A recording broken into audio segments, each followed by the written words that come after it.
Bonjour les passionnés de la rando dans ce magnifique paysage du GR5 en Belgique. Je remercie beaucoup Adrien de son invitation à témoigner de ma passion de la rando. Je suis Sylvie de Radio Camino.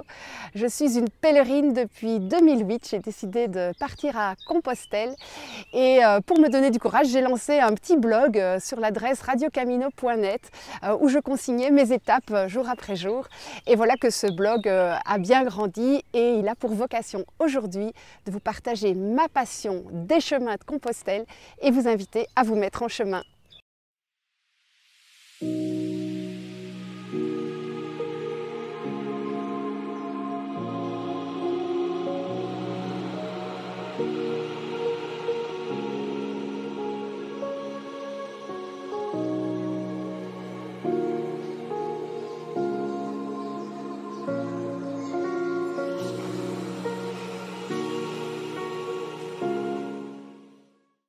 Ce que j'aime vraiment dans la randonnée, c'est d'abord ce sentiment d'incroyable liberté.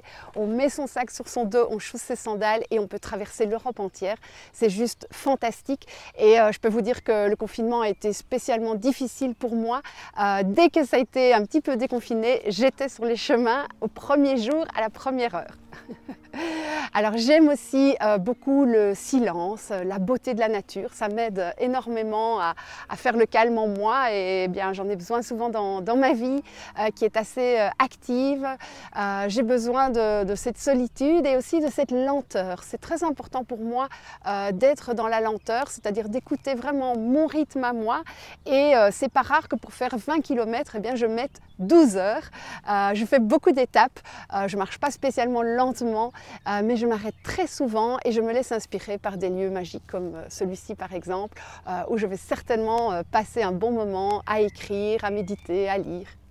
J'ai aussi une caractéristique, c'est que j'adore le bivouac. Alors c'est vrai que sur le chemin, je ne suis pas une extrémiste du bushcraft ou du survivalisme, pas du tout. J'aime bien m'installer dans des petits lieux magiques le soir, donc j'ai toujours tout ce qu'il faut dans mon sac et je choisis souvent des chapelles, des observatoires pour oiseaux, des aires de pique-nique aménagées avec un petit point d'eau, enfin tout ce qu'il faut. Et je reste ainsi en chemin. Alors la liberté parce que je ne suis pas tenue par des horaires, par des gîtes, par des étapes.